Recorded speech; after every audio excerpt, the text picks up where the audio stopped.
stopping by Sheila's Audiobooks, and I am Sheila. This recording is coming from South Texas. All stories on this recording are in the public domain per United States copyright law. This story is about Mrs. Harlowe. A widow lives in Dijon with her niece Betty and Betty's paid companion Ann Upcott. When Mrs. Harlowe dies, her English solicitors receive a blackmailing letter from her brother-in-law Boris Waberski. He accuses Betty of poisoning Mrs. Harlowe, and junior partner Jim Frobisher is dispatched to Dijon to provide legal advice. The local authorities call in Inspector Hanaud, who is convinced that a murder did take place. Jim Frobisher is certain that Betty is innocent, but if she didn't do it, who did? Did Ann Upton do it to get hands on a priceless pearl necklace? Did Boris Waberski himself manage to do the deed? Inspector Hanaud may use unusual and mystifying methods, but he'll triumph in the end with a spectacular grand finale. Hanaud waited intently for Jim to ask for an explanation of that sigh, but Jim simply got red in the face and refused to oblige. He had obviously made an asinine suggestion and was being rallied for it in front of the beautiful Betty Harlowe, who looked to him for her salvation, and on the whole he thought Hanaud to be a rather insufferable person as he sat there brightly watching for some second inanity. Hanaud in the end had to explain. "We should have visited those rooms before now, Monsieur Frobisher. But the commissaire of police has sealed them up, and without his presence we must not break the seals." An almost imperceptible movement was made by Betty Harlowe in the window, an almost imperceptible smile flickered for the space of a lightning flash upon her lips, and Jim saw Hanaud stiffen like a watchdog when he hears a sound at night. "You are amused, mademoiselle?" he asked sharply. "On the contrary, monsieur." And the smile reappeared upon her face and was seen to be what it was, pure wistfulness. "I had hoped those great seals with their linen bands across the doors were all now to be removed. It is fanciful, no doubt, but I have a horror of them. They seem to me like an interdict upon the house." Hanaud's manner changed in an instant.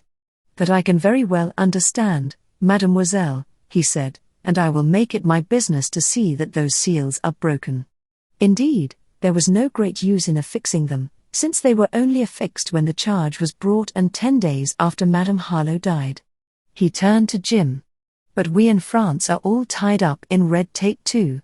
However, the question at which I am driving does not depend upon any aspect of the rooms. It is this, mademoiselle," and he turned back to Betty. Madame Harlowe was an invalid with a nurse in constant attendance. How is it that the nurse did not sleep in that suitable room with the communicating door? Why must she be where she could hear no cry, no sudden call? Betty nodded her head. Here was a question which demanded an answer. She leaned forward, choosing her words with care. "Yes, but for that, monsieur, you must understand something of Madame, my aunt, and put yourself for a moment in her place. She would have it so. She was, as you say, an invalid. For 3 years she had not gone beyond the garden except in a private saloon once a year to Monte Carlo. But she would not admit her malady. No, she was in her mind strong and a fighter. She was going to get well, it was always a question of a few weeks with her, and a nurse in her uniform always near with the door open, as though she were in the last stages of illness, that distressed her." Betty paused and went on again. "Of course, when she had some critical attack, the nurse was moved. I myself gave the order, but as soon as the attack subsided, the nurse must go. Madame would not endure it." Jim understood that speech. Its very sincerity gave him a glimpse of the dead woman, made him appreciate her tough vitality. She would not give in. She did not want the paraphernalia of malady always about her. No, she would sleep in her own room, and by herself, like other women of her age. Yes, Jim understood that and believed every word that Betty spoke. Only, she was keeping something back. It was that which troubled him. What she said was true, but there was more to be said.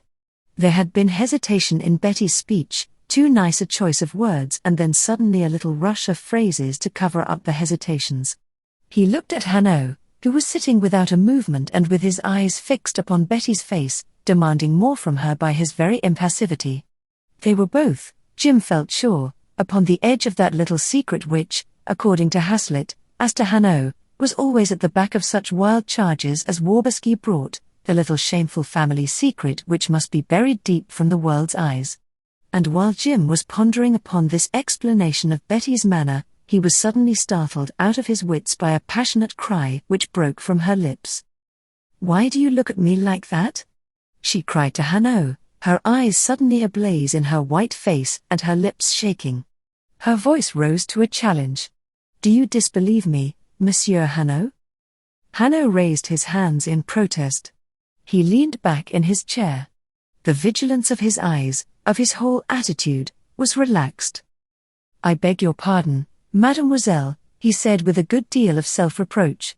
"I do not disbelieve you. I was listening with both my ears to what you said, so that I might never again have to trouble you with my questions. But I should have remembered, what I forgot, that for a number of days you have been living under a heavy strain. My manner was at fault." The small tornado of passion passed. Betty sank back in the corner of the window seat, her head resting against the side of the sash and her face a little upturned. "You are really very considerate, Monsieur Hanaud," she returned. "It is I who should beg your pardon. For I was behaving like a hysterical schoolgirl. Will you go on with your questions?" "Yes," Hanaud replied gently. "It is better that we finish with them now. Let us come back to the night of the 27th. "Yes, monsieur." Madame was in her usual health that night, neither better nor worse. "If anything a little better," returned Betty. "So that you did not hesitate to go on that evening to a dance given by some friends of yours?" Jim started. So Betty was actually out of the house on that fatal night. Here was a new point in her favor. "A dance," he cried, and Hanaud lifted his hand. "If you please, Monsieur Frobisher," he said. "Let Mademoiselle speak." "I did not hesitate," Betty explained. "The life of the household had to go on normally. It would never have done for me to do unusual things. Madame was quick to notice. I think that although she would not admit that she was dangerously ill, at the bottom of her mind she suspected that she was, and one had to be careful not to alarm her by such acts, for instance, as staying away from a dance to which she knew that you had meant to go," said Hanaud. "Yes, mademoiselle. I quite understand that." He cocked his head at Jim Frobisher, and added with a smile, "Ah, you did not know that, Monsieur Frobisher." "No, nor our friend Boris Waberski, I think. Or he would hardly have rushed to the prefect of police in such a hurry. Yes, Mademoiselle was dancing with her friends on this night when she is supposed to be committing the most monstrous of crimes. By the way, Mademoiselle, where was Boris Waberski on the night of the 27th? "He was away," returned Betty. "He went away on the 27th to fish for trout at a village on the river Ouche, and he did not come back until the morning of the 28th. "Exactly," said Hanaud. "What a type that fellow! Let us hope he had a better landing net for his trout than the one he prepared so hastily for Mademoiselle Harlowe. Otherwise his 3 days' sport cannot have amounted to much." His laugh and his words called up a faint smile upon Betty's face, and then he swept back to his questions. "So you went to a dance, mademoiselle? Where?" "At the house of Monsieur de Poulac on the Boulevard Thiers." "And at what hour did you go?" "I left this house at 9:05. "You are sure of the hour?" "Quite," said Betty. "Did you see Madame Harlowe before you went?" "Yes," Betty answered. "I went to her room just before I left. She took her dinner in bed, as she often did. I was wearing for the dance a new frock which I had bought this winter at Monte Carlo, and I went to her room to show her how I looked in it." "Was Madame alone?" "No, the nurse was with her." And upon that Hanaud smiled with a great appearance of cunning. "I knew that, mademoiselle," he declared with a friendly grin. "See, I set a little trap for you. For I've here the evidence of the nurse herself, Jeanne Bourdin." He took out from his pocket a sheet of paper upon which a paragraph was typed. "Yes, the examining magistrate sent for her and took her statement." "I didn't know that," said Betty. "Jeanne left us the day of the funeral and went home. I have not seen her since. She nodded at Hanaud once or twice with a little smile of appreciation. I would not like to be a person with a secret to hide from you, Monsieur Hanaud, she said admiringly. I do not think that I should be able to hide it for long.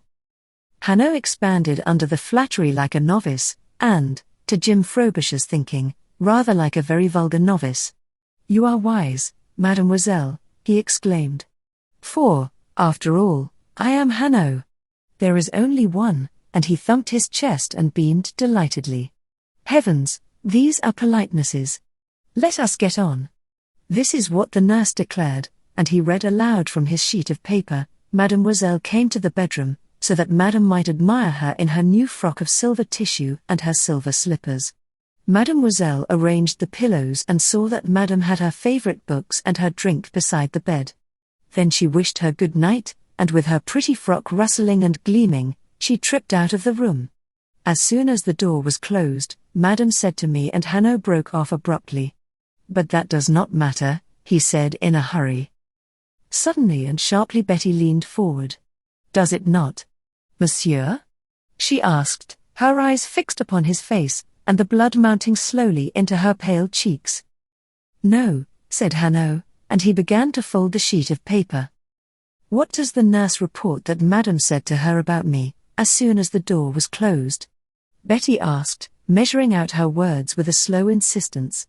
Come, monsieur. I have a right to know, and she held out her hand for the paper.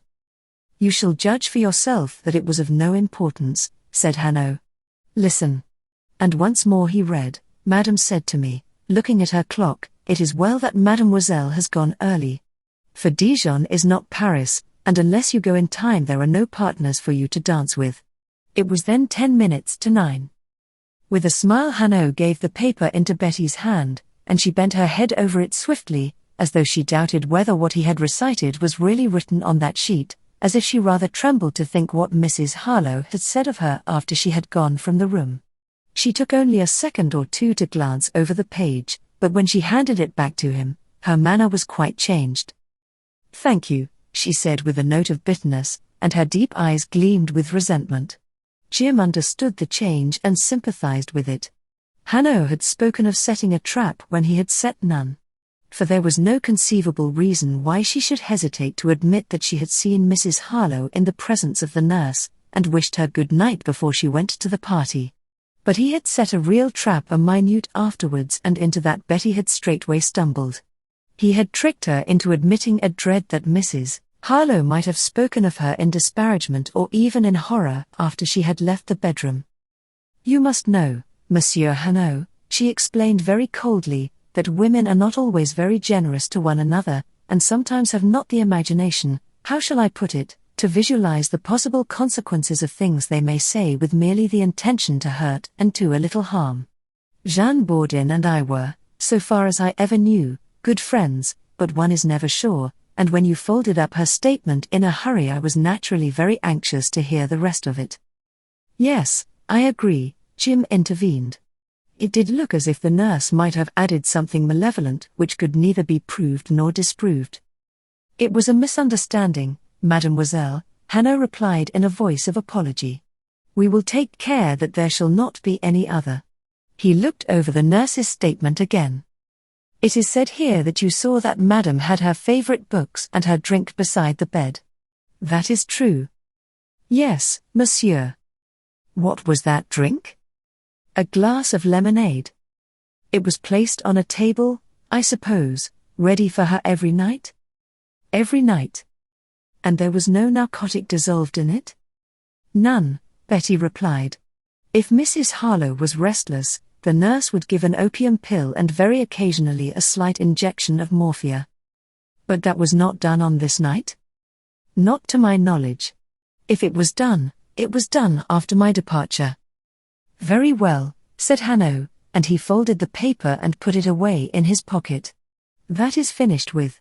We have you now out of the house at 9:05 in the evening, and Madame in her bed with her health no worse than usual. Yes. Good. Hanaud changed his attitude. Now let us go over your evening, mademoiselle. I take it that you stayed at the house of M. de Poulac until you returned home. Yes. You remember with whom you danced? If it was necessary, could you give me a list of your partners? She rose and, crossing to the writing table, sat down in front of it. She drew a sheet of paper towards her and took up a pencil. Pausing now and again to jog her memory with the blunt end of the pencil at her lips, she wrote down a list of names. These are all, I think, she said, handing the list to Hanaud. He put it in his pocket. Thank you. He was all contentment now. Although his questions followed without hesitation, one upon the other, it seemed to Jim that he was receiving just the answers which he expected. He had the air of a man engaged upon an inevitable formality and anxious to get it completely accomplished, rather than of one pressing keenly a strict investigation. Now, mademoiselle, at what hour did you arrive home? At 20 minutes past 1. You are sure of that exact time? You looked at your watch? Or at the clock in the hall? Or what? How are you sure that you reached the Maison Grenelle exactly at 20 minutes past 1? Hanaud hitched his chair a little more forward, but he had not to wait a second for the answer. There is no clock in the hall and I had no watch with me, Betty replied. I don't like those wrist watches which some girls wear. I hate things round my wrists, and she shook her arm impatiently, as though she imagined the constriction of a bracelet. And I did not put my watch in my handbag because I am so liable to leave that behind. So I had nothing to tell me the time when I reached home. I was not sure that I had not kept George's, the chauffeur, out a little later than he cared for. So I made him my excuse, explaining that I didn't really know how late I was. I see. It was George's who told you the time at the actual moment of your arrival? Yes. And George's is no doubt the chauffeur whom I saw at work as I crossed the courtyard? Yes. He told me that he was glad to see me have a little gaiety, and he took out his watch and showed it to me with a laugh. This happened at the front door, or at those big iron gates, mademoiselle? Hanaud asked. At the front door. There is no lodge keeper and the gates are left open when anyone is out. And how did you get into the house? I used my latchkey. Good. All this is very clear. Betty, however, was not mollified by Hanaud's satisfaction with her replies. Although she answered him without delay, her answers were given mutinously. Jim began to be a little troubled. She should have met Hanaud halfway, she was imprudently petulant. She'll make an enemy of this man before she has done, he reflected uneasily. But he glanced at the detective and was relieved. For Hanaud was watching her with a smile which would have disarmed any less offended young lady, a smile half friendliness and half amusement. Jim took a turn upon himself. After all, he argued, this very imprudence pleads for her better than any calculation. The guilty don't behave like that. And he waited for the next stage in the examination with an easy mind. Now we have got you back home and within the Maison Grenelle before 1:30 in the morning, resumed Hanaud. What did you do then? I went straight upstairs to my bedroom, said Betty. Was your maid waiting up for you, mademoiselle? No, I had told her that I should be late and that I could undress myself. You are considerate, mademoiselle. No wonder that your servants were pleased that you should have a little gaiety. Even that advance did not appease the offended girl. Yes? She asked with a sort of silky sweetness which was more hostile than any acid rejoinder. But it did not stir Hanaud to any resentment. When, then, did you first hear of Madame Harlowe's death? He asked. The next morning my maid Francine came running into my room at 7 o'clock. The nurse, Jeanne, had just discovered it. I slipped on my dressing gown and ran downstairs. As soon as I saw that it was true, I rang up the 2 doctors who were in the habit of attending here. Did you notice the glass of lemonade? Yes. It was empty. Your maid is still with you? Yes, Francine Rollard. She is at your disposal. Hanaud shrugged his shoulders and smiled doubtfully. That, if it is necessary at all, can come later. We have the story of your movements now from you, mademoiselle, and that is what is important. He rose from his chair. I have been, I am afraid, a very troublesome person, Mademoiselle Harlowe, he said with a bow. But it is very necessary for your own sake that no obscurities should be left for the world's suspicions to play with. And we are very close to the end of this ordeal. Jim had nursed a hope the moment Hanaud rose that this wearing interview had already ended. Betty, for her part, was indifferent. That is for you to say, monsieur, she said implacably. Just 2 points then, and I think, upon reflection, you will understand that I have asked you no question which is unfair. Betty bowed. Your 2 points, monsieur. First, then. You inherit, I believe, the whole fortune of Madame. Yes. Did you expect to inherit it all? Did you know of her will? No. I expected that a good deal of the money would be left to Monsieur Boris. But I don't remember that she ever told me so. I expected it, because Monsieur Boris so continually repeated that it was so. No doubt, said Hanaud lightly. As to yourself, was Madame generous to you during her life? The hard look disappeared from Betty's face. It softened to sorrow and regret. Very, she answered in a low voice. I had £1,000 a year as a regular allowance, and £1,000 goes a long way in Dijon. Besides, if I wanted more, I had only to ask for it. Betty's voice broke in a sob suddenly, and Hanaud turned away with a delicacy for which Jim was not prepared. He began to look at the books upon the shelves, that she might have time to control her sorrow, taking down one here, one there, and speaking of them in a casual tone. It is easy to see that this was the library of Monsieur Simon Harlowe, he said, and was suddenly brought to a stop. For the door was thrown open and a girl broke into the room. Betty, she began, and stood staring from one to another of Betty's visitors. Anne, this is Monsieur Hanaud, said Betty with a careless wave of her hand, and Anne went white as a sheet. Anne, then this girl was Ann Upcott, thought Jim Frobisher, the girl who had written to him, the girl, all acquaintanceship with whom he had twice denied, and he had sat side by side with her, he had even spoken to her. She swept across the room to him. So you have come, she cried. But I knew that you would. Jim was conscious of a mist of shining yellow hair, a pair of sapphire eyes, and of a face impertinently lovely and most delicate in its color. Of course I have come, he said feebly, and Hanaud looked on with a smile. He had an eye on Betty Harlowe, and the smile said as clearly as words could say, that young man is going to have a deal of trouble before he gets out of Dijon. Chapter 6. Jim changes his lodging. The library was a big oblong room with 2 tall windows looking into the court, and the observation window thrown out at the end over the footway of the street. A door in the inner wall close to this window led to a room behind, and a big open fireplace faced the windows on the court. For the rest, the walls were lined with high bookshelves filled with books, except for a vacant space here and there where a volume had been removed. Hanaud put back in its place the book which he had been holding in his hand. One can easily see that this is the library of Simon Harlowe, the collector, he said. I have always thought that if one only had the time to study and compare the books which a man buys and reads, one would more surely get the truth of him than in any other way. But alas! One never has the time. He turned towards Jim Frobisher regretfully. Come and stand with me, Monsieur Frobisher. For even a glance at the backs of them tells one something. Jim took his place by Hanaud's side. Look, here is a book on Old English gold plate, and another, pronounce that title for me, if you please. Jim read the title of the book on which Hanaud's finger was placed. Marks and monograms on pottery and porcelain. Hanaud repeated the inscription and moved along. From a shelf at the level of his breast and just to the left of the window in which Betty was sitting, he took a large, thinnish volume, in a paper cover, and turned over the plates. It was a brochure upon Battersea enamel.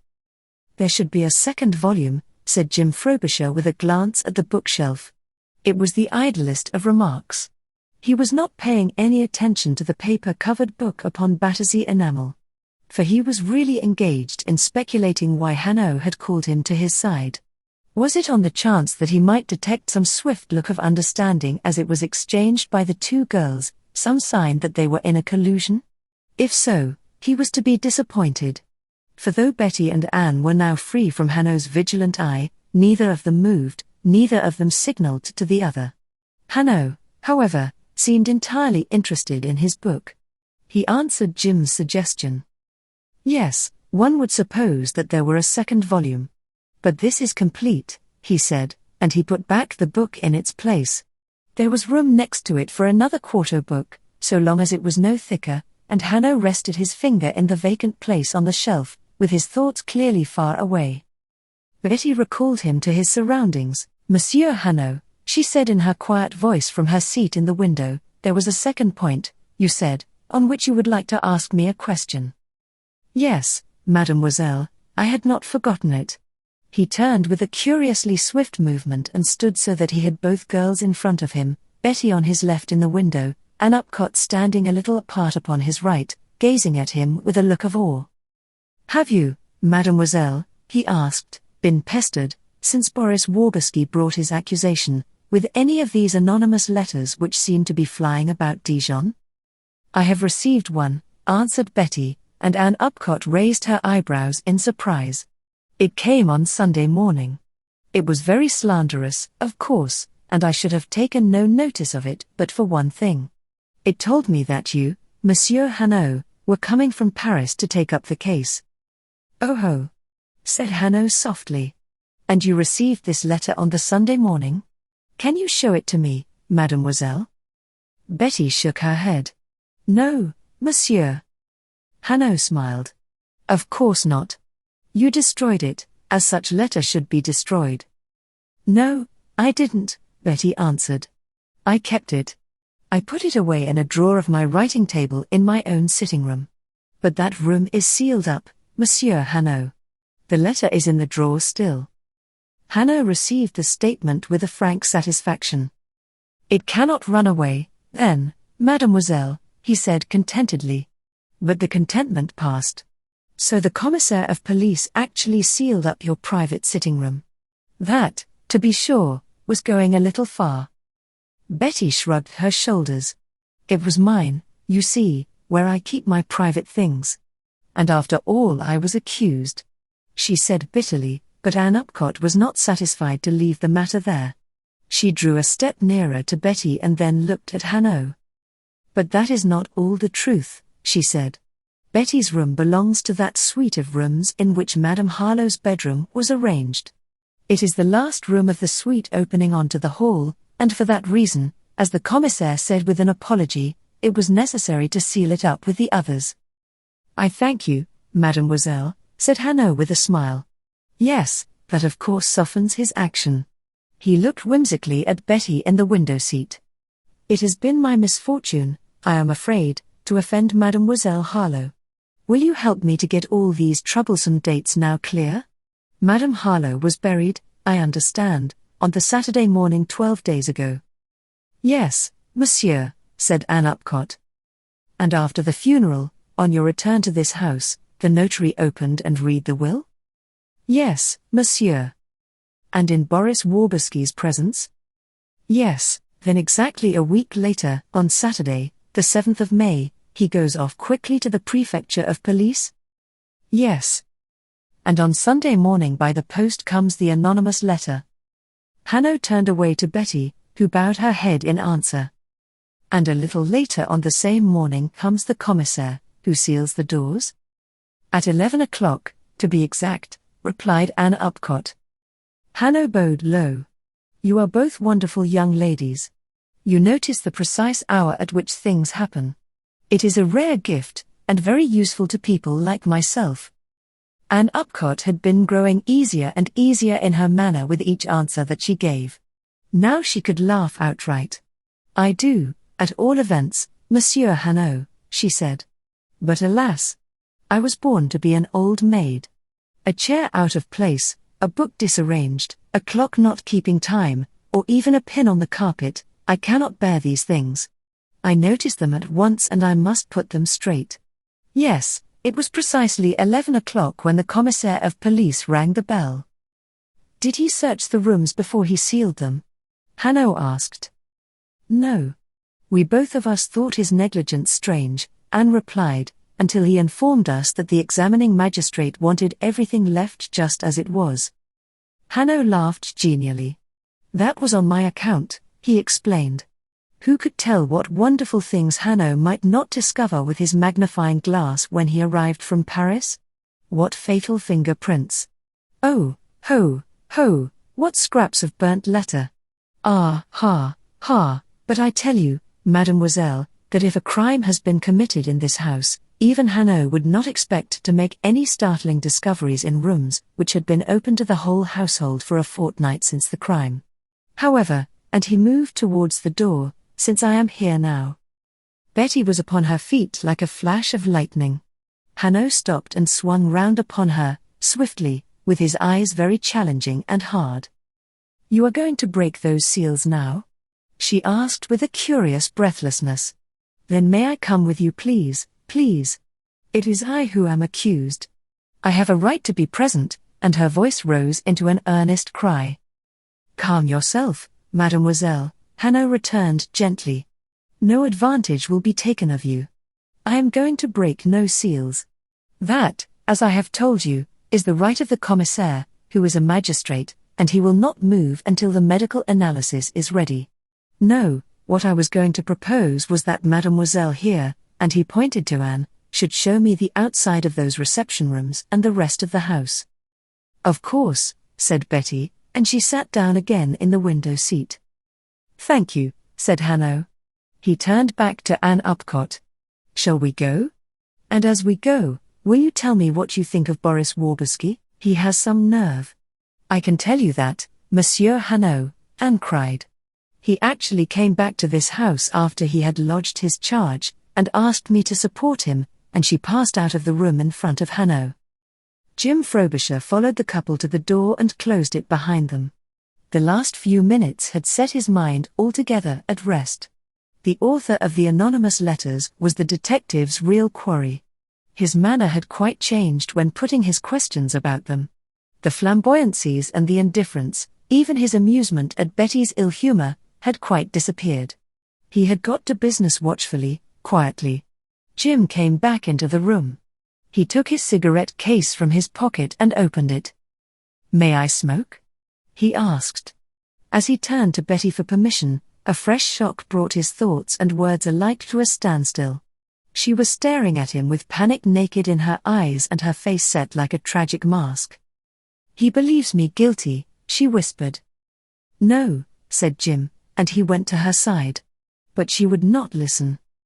He does. I am sure of it. Don't you see that he was bound to? He was sent from Paris. He has his reputation to think of. He must have his victim before he returns. Jim was sorely tempted to break his word. He had only to tell the real cause which had fetched Hanaud out of Paris, and Betty's distress was gone. But he could not. Every tradition of his life strove to keep him silent. He dared not even tell her that this charge against her was only an excuse. She must live in anxiety for a little while longer. He laid his hand gently upon her shoulder. Betty, don't believe that, he said, with a consciousness of how weak that phrase was compared with the statement he could have made. I was watching Hanaud, listening to him. I am sure that he already knew the answers to the questions he was asking you. Why, he even knew that Simon Harlowe had a passion for collecting, though not a word had been said of it. He was asking questions to see how you would answer them, setting now and then a little trap, as he admitted. Yes, said Betty in trembling voice, all the time he was setting traps. And every answer that you gave, even your manner in giving them, Jim continued stoutly, more and more made clear your innocence. To him? Asked Betty. Yes, to him. I am sure of it. Betty Harlowe caught at his arm and held it in both her hands. She leaned her head against it. Through the sleeve of his coat he felt the velvet of her cheek. Thank you, she whispered. Thank you, Jim, and as she pronounced the name she smiled. She was thanking him not so much for the stout confidence of his words, as for the comfort which the touch of him gave to her. Very likely I am making too much of little things, she went on. Very likely I am ungenerous, too, to Monsieur Hanaud. But he lives amidst crimes and criminals. He must be so used to seeing people condemned and passing out of sight into blackness and horrors, that one more or less, whether innocent or guilty, going that way, wouldn't seem to matter very much. "Yes, Betty, I think that is a little unjust," Jim Frobisher remarked gently. "Very well, I take it back," she said, and she let his arm go. "All the same, Jim, I am looking to you, not to him," and she laughed with an appealing tremor in the laugh which took his heart by storm. "Luckily," said he, "you don't have to look to anyone," and he had hardly finished the sentence before Ann Upcott came back alone into the room. She was about Betty's height and Betty's age and had the same sort of boyish slenderness and carriage which marks the girls of this generation.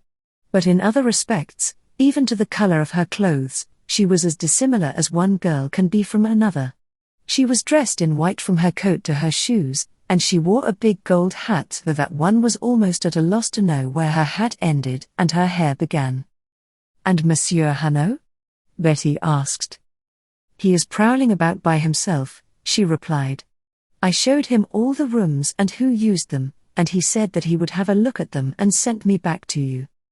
"Did he break the seals on the reception rooms?" Betty Harlowe asked. "Oh, no," said Anne. "Why, he told us that he couldn't do that without the commissaire." "Yes, he told us that," Betty remarked dryly. "But I was wondering whether he meant what he told us." "Oh, I don't think Monsieur Hanaud's alarming," said Anne.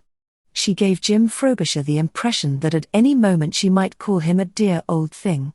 She had quite got over the first little shock which the announcement of his presence had caused her. Besides, and she sat down by the side of Betty in the window seat and looked with the frankest confidence at Jim. "Besides, we can feel safe now, anyway." Jim Frobisher threw up his hands in despair. That queer look of aloofness had played him false with Ann Upcott now, as it had already done with Betty. If these two girls had called on him for help when a sudden squall found them in an open sailing boat with a sheet of the sail made fast, or on the ice slope of a mountain, or with a rhinoceros lumbering towards them out of some forest of the Nile, he would not have shrunk from their trust. But this was quite a different matter. They were calmly pitting him against Hanaud. "You were safe before," he exclaimed. "Hanaud is not your enemy, and as for me, I have neither experience nor natural gifts for this sort of work," and he broke off with a groan. For both the girls were watching him with a smile of complete disbelief. "Good heavens, they think that I am being astute," he reflected, "and the more I confess my incapacity the astuter they'll take me to be." He gave up all arguments. "Of course I am absolutely at your service," he said. "Thank you," said Betty. "You will bring your luggage from your hotel and stay here, won't you?" Jim was tempted to accept that invitation. But, on the one hand, he might wish to see Hanaud at the Grand Tavern, or Hanaud might wish to see him, and secrecy was to be the condition of such meetings. It was better that he should keep his freedom of movement complete. "I won't put you to so much trouble, Betty," he replied. "There's no reason in the world that I should. A call over the telephone and in 5 minutes I am at your side." Betty Harlowe seemed in doubt to press her invitation or not. "It looks a little inhospitable in me," she began, and the door opened, and Hanaud entered the room. "I left my hat and stick here," he said. He picked them up and bowed to the girls. "You have seen everything, Monsieur Hanaud?" Betty asked. "Everything, mademoiselle. I shall not trouble you again until the report of the analysis is in my hands. I wish you a good morning." Betty slipped off the window seat and accompanied him out into the hall. It appeared to Jim Frobisher that she was seeking to make some amends for her ill humor, and when he heard her voice he thought to detect in it some note of apology. "I shall be very glad if you will let me know the sense of that report as soon as possible," she pleaded. "You, better than anyone, will understand that this is a difficult hour for me." "I understand very well, mademoiselle," Hanaud answered gravely. "I will see to it that the hour is not prolonged." Jim, watching them through the doorway, as they stood together in the sunlit hall, felt ever so slight a touch upon his arm. He wheeled about quickly. Ann Upcott was at his side with all the liveliness and even the delicate color gone from her face, and a wild and desperate appeal in her eyes. You will come and stay here. Oh, please, she whispered. I have just refused, he answered. You heard me. I know, she went on, the words stumbling over one another from her lips. But take back your refusal. Do. Oh, I am frightened out of my wits. I don't understand anything. I am terrified. And she clasped her hands together in supplication. Jim had never seen fear so stark, no, not even in Betty's eyes a few minutes ago. It robbed her exquisite face of all its beauty, and made it in a second haggard and old. But before he could answer, a stick clattered loudly upon the pavement of the hall and startled them both like the crack of a pistol. Jim looked through the doorway. Hanaud was stooping to pick up his cane. Betty made a dive for it, but Hanaud already had it in his hands.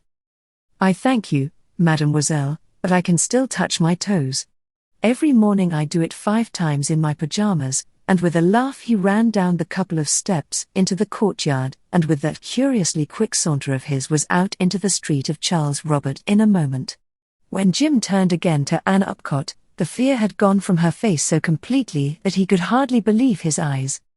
Betty, he is going to stay, she cried gaily. So I inferred, replied Betty with a curious smile as she came back into the room. Chapter 7 Exit Waberski. Jim Frobisher neither saw nor heard any more of Hanaud that day. He fetched his luggage away from the hotel and spent the evening with Betty Harlowe and Ann Upcott at the Maison Grenelle. They took their coffee after dinner in the garden behind the house, descending to it by a short flight of stone steps from a great door at the back of the hall. And by some sort of unspoken compact they avoided all mention of Waberski's charge. They had nothing to do but to wait now for the analyst's report. But the long line of high, shuttered windows just above their heads, the windows of the reception rooms, forbade them to forget the subject, and their conversation perpetually dwindled down into long silences.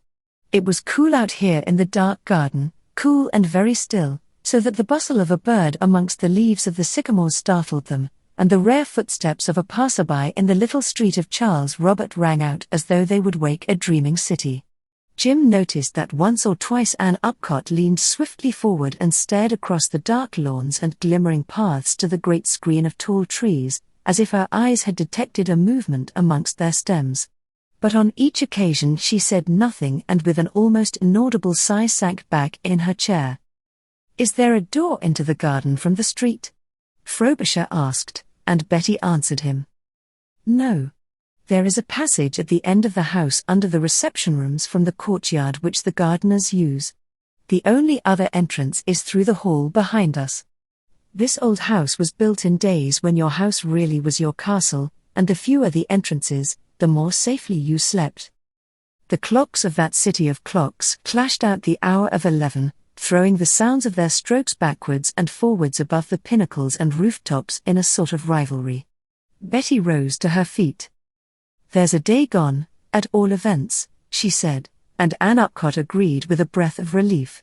To Jim it seemed a pitiful thing that these 2 girls, to whom each day should be a succession of sparkling hours all too short, must be rejoicing quietly, almost gratefully, that another of them had passed. It should be the last of the bad days, he said, and Betty turned swiftly towards him, her great eyes shining in the darkness. Good night, Jim, she said, her voice ever so slightly lingering like a caress upon his name, and she held out her hand.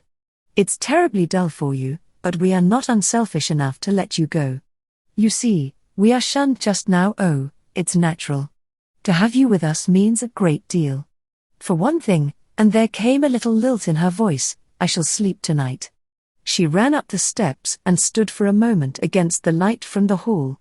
A long-legged slip of a girl, in black silk stockings, thus Mr. Hazlitt had spoken of her as she was 5 years ago, and the description fitted her still.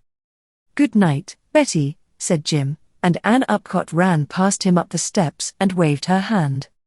Good night, said Jim, and with a little twist of her shoulders Ann followed Betty. She came back, however. She was wearing a little white frock of crepe to chine with white stockings and satin shoes, and she gleamed at the head of the steps like a slender thing of silver.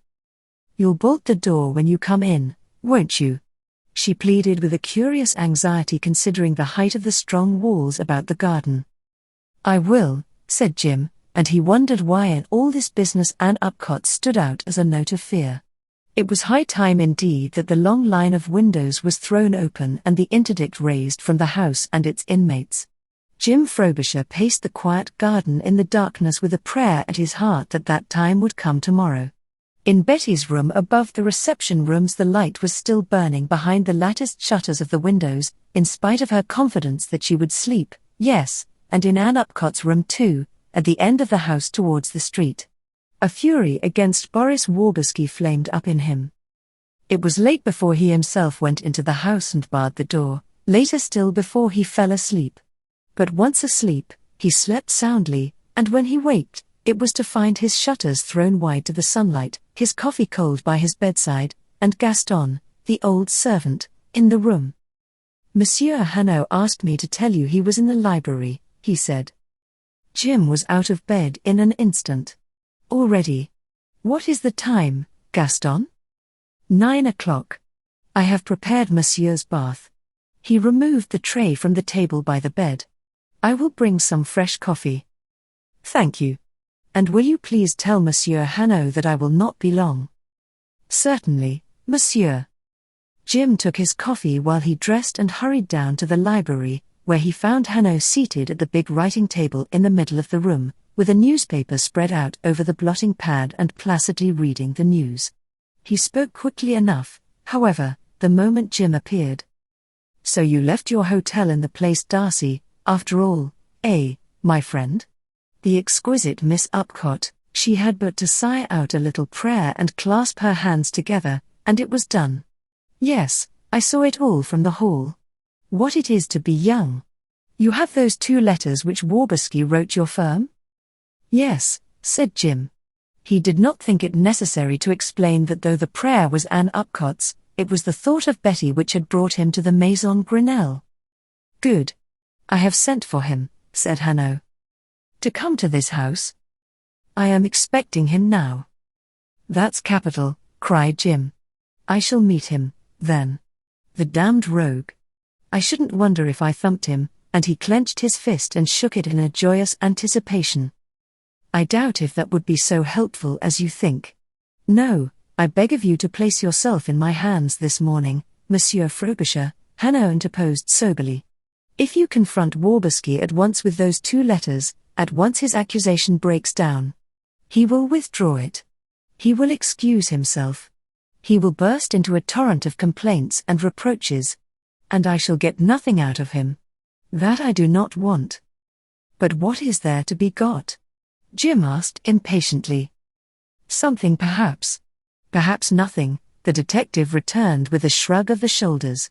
"I have a second mission in Dijon, as I told you in Paris." "The anonymous letters?" "Yes. You were present yesterday when Mademoiselle Harlowe told me how she learned that I was summoned from Paris upon this case. It was not, after all, any of my colleagues here who spread the news. It is even now unknown that I am here. No, it was the writer of the letters. And in so difficult a matter I can afford to neglect no clue. Did Waberski know that I was going to be sent for? Did he hear that at the prefecture when he lodged his charge on the Saturday or from the examining magistrate on the same day? And if he did, to whom did he talk between the time when he saw the magistrate and the time when letters must be posted, if they are to be delivered on the Sunday morning? These are questions I must have the answer to, and if we at once administer the knockout with your letters, I shall not get them. I must lead him on with friendliness. You see that?" Jim very reluctantly did. He had longed to see Hanaud dealing with Waberski in the most outrageous of his moods, pouncing and tearing and trampling with the jibes of a schoolboy and the improprieties of the gutter. Hanaud indeed had promised him as much. But he found him now all for restraint and sobriety and more concerned apparently with the authorship of the anonymous letters than with the writing of Betty Harlowe. Jim felt that he had been defrauded. "But I am to meet this man," he said. "That must not be forgotten." "And it shall not be," Hanaud assured him. He led him over to the door in the inner wall close to the observation window and opened it. "See. If you will please to wait in here, And as the disappointment deepened on Jim's face, he added, "Oh, I do not ask you to shut the door. No. Bring up a chair to it, so. And keep the door ajar so. Then you will see and hear and yet not be seen. You are content? Not very. You would prefer to be on the stage the whole time like an actor. Yes, we all do. But, at all events, you do not throw up your part," and with a friendly grin he turned back to the table. A shuffling step which merged into the next step with a curiously slovenly sound rose from the courtyard. "It was time we made our little arrangements," said Hanaud in an undertone. "For here comes our hero from the steps." Jim popped his head through the doorway. "Monsieur Hanaud," he whispered excitedly. "Monsieur Hanaud. It cannot be wise to leave those windows open on the courtyard. For if we can hear footsteps so loudly in this room, anything said in this room will be easily overheard in the court." "But how true that is," Hanaud replied in the same voice and struck his forehead with his fist in anger at his folly. "But what are we to do? The day is so hot. This room will be an oven. The ladies and Waberski will all faint. Besides, I have an officer in plain clothes already stationed in the court to see that it is kept empty. Yes, we will risk it." Jim drew back.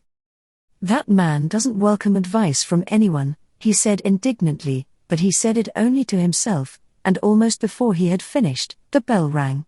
A few seconds afterwards Gaston entered. "Monsieur Boris," he said. "Yes," said Hanaud with a nod. "And will you tell the ladies that we are ready?"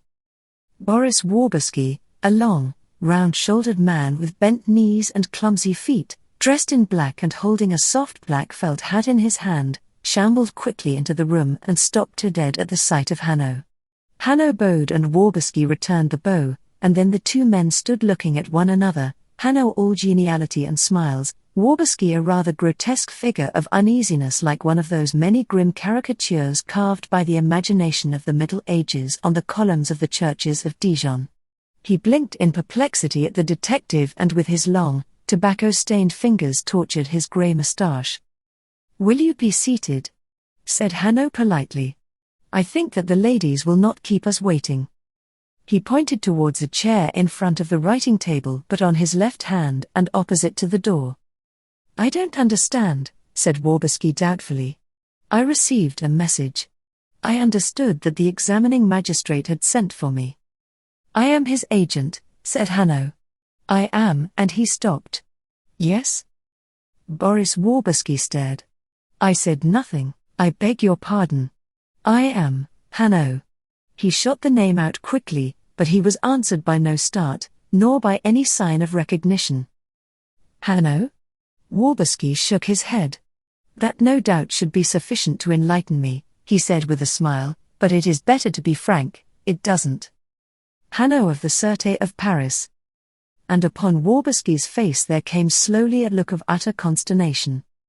"Oh," he said, and again "oh," with a lamentable look towards the door as if he was in two minds whether to make a bolt of it. Hanaud pointed again to the chair, and Waberski murmured, "Yes, to be sure," and made a little run to it and sank down.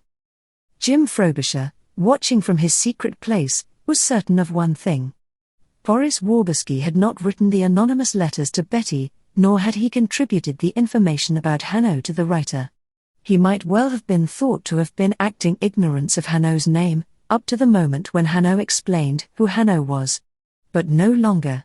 His consternation then was too genuine. "You will understand, of course, that an accusation so serious as the one you have brought against Mademoiselle Harlowe demands the closest inquiry," Hanaud continued without any trace of irony, "and the examining magistrate in charge of the case honored us in Paris with a request for help." "Yes, it is very difficult," replied Boris Waberski, twisting about as if he was a martyr on red-hot plates. But the difficulty was Waberski's, as Jim, with that distressed man in full view, was now able to appreciate. Waberski had rushed to the prefecture when no answer came from Messrs. Frobisher and Hazlitt to his letter of threats, and had brought his charge in a spirit of disappointment and rancour, with a hope no doubt that some offer of cash would be made to him and that he could withdraw it. Now he found the trained detective service of France upon his heels, asking for his proofs and evidence. This was more than he had bargained for. I thought, Hanaud continued easily, that a little informal conversation between you and me and the two young ladies, without shorthand writers or secretaries, might be helpful. Yes, indeed, said Waberski hopefully. As a preliminary, of course, Hanaud added dryly, a preliminary to the more serious and now inevitable procedure. Waberski's gleam of hopefulness was extinguished. To be sure, he murmured, plucking at his lean throat nervously. Cases must proceed. That is what they are there for, said Hanaud sententiously, and the door of the library was pushed open. Betty came into the room with Ann Upcott immediately behind her. You sent for me, she began to Hanaud, and then she saw Boris Waberski. Her little head went up with a jerk, her eyes smoldered. Monsieur Boris, she said, and again she spoke to Hanaud. Come to take possession, I suppose? Then she looked round the room for Jim Frobisher, and exclaimed in a sudden dismay. But I understood that, and Hanaud was just in time to stop her from mentioning any name. All in good time, mademoiselle, he said quickly. Let us take things in their order. Betty took her old place in the window seat. Ann Upcott shut the door and sat down in a chair a little apart from the others. Hanaud folded up his newspaper and laid it aside. On the big blotting pad which was now revealed lay one of those green files which Jim Frobisher had noticed in the office of the Sûreté. Hanaud opened it and took up the top paper. He turned briskly to Waberski. Monsieur, you state that on the night of the 27th of April, this girl here, Betty Harlowe, did willfully give to her adoptive mother and benefactress Jean-Marie Harlowe an overdose of a narcotic by which her death was brought about. Yes, said Waberski with an air of boldness, I declare that. You do not specify the narcotic. It was probably morphine, but I cannot be sure. And administered, according to you, if this summary which I hold here is correct, in the glass of lemonade which Madame Harlowe had always at her bedside. Yes. Hanaud laid the sheet of foolscap down again. You do not charge the nurse, Jeanne Bourdin, with complicity in this crime? He asked. Oh, no. Waberski exclaimed with a sort of horror, with his eyes open wide and his eyebrows running up his forehead towards his hedge of wiry hair. I have not a suspicion of Jeanne Bourdin. I pray you, Monsieur Hanaud, to be clear upon that point. There must be no injustice. No. Oh, it is well that I came here today. Jeanne Bourdin. Listen. I would engage her to nurse me tomorrow, were my health to fail. One cannot say more than that, replied Hanaud with a grave sympathy. I only asked you the question because undoubtedly Jeanne Bourdin was in Madame's bedroom when Mademoiselle entered it to wish Madame good night and show off her new dancing frock. Yes, I understand, said Waberski. He was growing more and more confident, so suave and friendly was this Monsieur Hanaud of the Sûreté. But the fatal drug was slipped into that glass without a doubt when Jeanne Bourdin was not looking. I do not accuse her. No. It is that hard one, and his voice began to shake and his mouth to work, who slipped it in and then hurried off to dance till morning, whilst her victim died. It is terrible, that. Yes, Monsieur Hanaud, it is terrible. My poor sister. Sister-in-law. The correction came with an acid calm from an armchair near the door in which Ann Upcott was reclining. Sister to me, replied Waberski mournfully, and he turned to Hanaud. Monsieur, I shall never cease to reproach myself.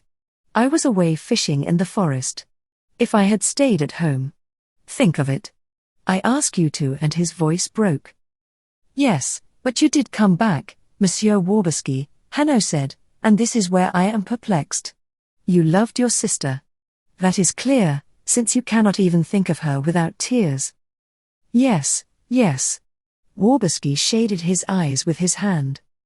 Then why did you, loving her so dearly, wait for so long before you took any action to avenge her death? There will be some good reason, not a doubt, but I have not got it. Hanaud continued, spreading out his hands. Listen to the dates. Your dear sister dies on the night of the 27th of April. You return home on the 28th, and you do nothing, you bring no charge, you sit all quiet.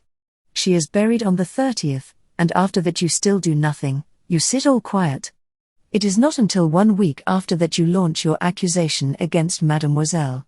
Why? I beg you, Monsieur Waberski, not to look at me between the fingers, for the answer is not written on my face, and to explain this difficulty to me.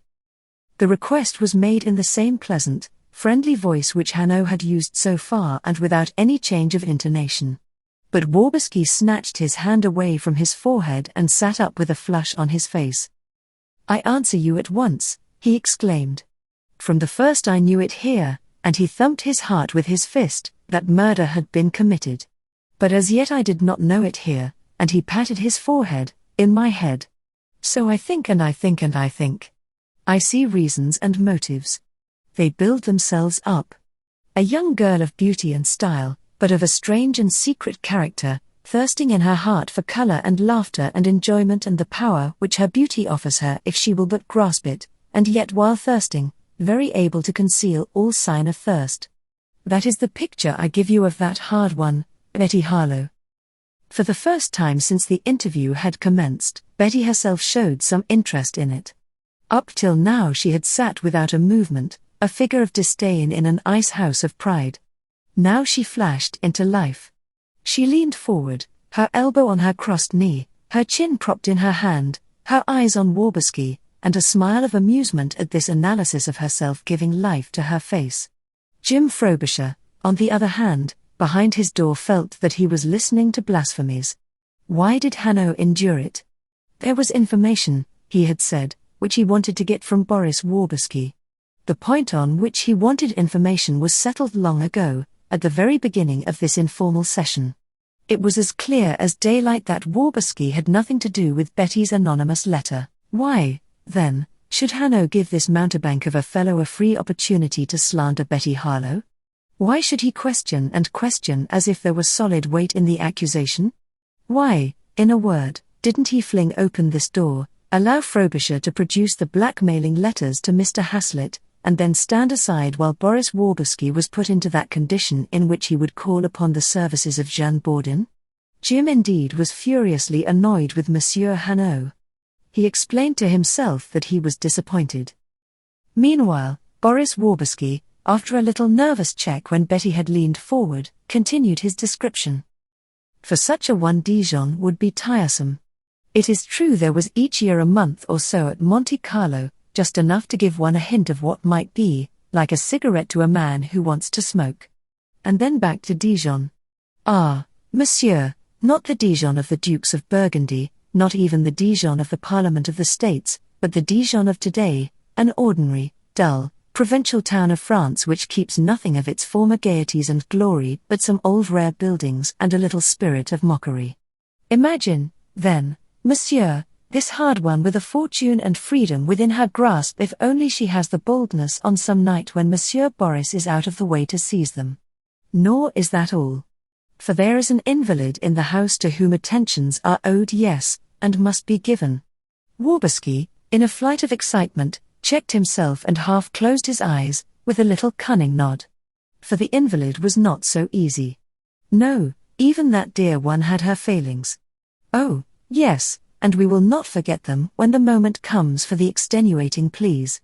No, indeed, and he flung his arm out nobly. I myself will be the first to urge them to the judge of the assizes when the verdict is given. Betty Harlowe leaned back once more indifferent. From an armchair near the door, a little gurgle of laughter broke from the lips of Ann Upcott. Even Hanaud smiled. Yes, yes, he said, but we have not got quite as far as the Court of Assizes, Monsieur Waberski. We are still at the point where you know it in your heart but not in your head. That is so, Waberski returned briskly. On the 7th of May, a Saturday, I bring my accusation to the prefecture. Why? For, on the morning of that day I am certain. I know it at last here, too, and up went his hand to his forehead, and he hitched himself forward on to the edge of his chair.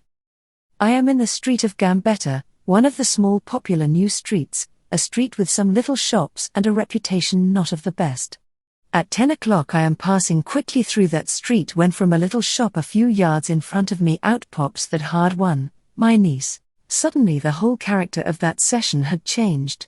Jim Frobisher, though he sat apart from it, felt the new tension, and was aware of the new expectancy. A moment ago Boris Waberski, as he sat talking and gesticulating, had been a thing for ridicule, almost for outright laughter. Now, though his voice still jumped hysterically from high notes to low notes and his body jerked like a marionette's, he held the eyes of everyone, that is, except Betty Harlowe. He was no longer vague. He was speaking of a definite hour and a place and of a definite incident which happened there. Yes, in that bad little street I see her. I do not believe my senses. I step into a little narrow alley and I peep round the corner. I peep with my eyes, and Waberski pointed to them with two of his fingers as though there was something peculiarly convincing in the fact that he peeped with them and not with his elbows, and I am sure. Then I wait until she is out of sight, and I creep forward to see what shop it is she visited in that little street of squalor. Once more I do not believe my eyes. For over the door I read the name, Jean Claddle, herbalist. He pronounced the name in a voice of triumph and sat back in his chair, nodding his head violently at intervals of a second. There was not a sound in the room until Hanaud's voice broke the silence. "I don't understand," he said softly. "Who is this Jean Claddle, and why should a young lady not visit his shop?" "I beg your pardon," Waberski replied. "You are not of Dijon." "No, or you would not have asked that question. Jean Claddle has no better name than the street he very suitably lives in. Ask a Dijonnais about Jean Claddle, and you will see how he becomes silent and shrugs his shoulders as if here was a topic on which it was becoming to be silent. Better still, Monsieur Hanaud, ask at the prefecture. Jean Claddle. Twice he has been tried for selling prohibited drugs." Hanaud was stung at last out of his calm. "What is that?" he cried in a sharp voice. "Yes, twice, monsieur. Each time he has scraped through, that is true. He has powerful friends, and witnesses have been spirited away. But he is known. Jean Claddle. Yes, Jean Claddle. Jean Claddle, herbalist of the street Gambetta," Hanaud repeated slowly. And he leaned back in an easier attitude. "You will see my difficulty, Monsieur Waberski. 10 o'clock is a public hour. It is not a likely hour for anyone to choose for so imprudent a visit, even if that one were stupid." "Yes, and so I reasoned too," Waberski interposed quickly. "As I told you, I could not believe my eyes. But I made sure, there was no doubt, Monsieur Hanaud. And I thought to myself this. Crimes are discovered because criminals, even the acutest, do sooner or later some foolish thing. Isn't it so? Sometimes they are too careful, they make their proofs too perfect for an imperfect world. Sometimes they are too careless or are driven by necessity to a rash thing. But somehow a mistake is made and justice wins the game." Hanaud smiled. "Aha! A student of crime, monsieur." He turned to Betty, and it struck upon Jim Frobisher with a curious discomfort that this was the first time Hanaud had looked directly at Betty since the interview had begun. "And what do you say to this story, mademoiselle?" "It is a lie," she answered quietly. "You did not visit Jean Claddle in the street of Gambetta at 10 o'clock on the morning of the 7th of May." "I did not, monsieur." Waberski smiled and twisted his moustache. Of course.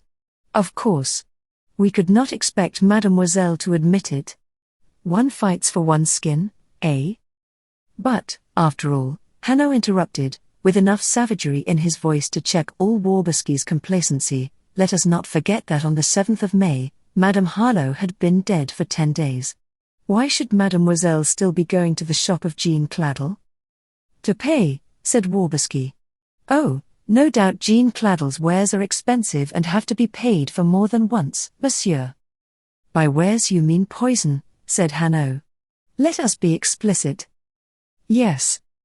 Poison which was used to murder Madame Harlowe." "I say so," Waberski declared, folding his arms across his breast. "Very well," said Hanaud. He took from his green file a second paper written over in a fine hand and emphasized by an official stamp. "Then what will you say, monsieur, if I tell you that the body of Madame Harlowe has been exhumed?" Hanaud continued, and Waberski's face lost what little color it had. He stared at Hanaud, his jaw working up and down nervously, and he did not say a word. "And what will you say if I tell you," Hanaud continued, "that no more morphia was discovered in it than one sleeping dose would explain, and no trace at all of any other poison?" In a complete silence, Waberski took his handkerchief from his pocket and dabbed his forehead. The game was up. He had hoped to make his terms, but his bluff was called. He had not one atom of faith in his own accusation.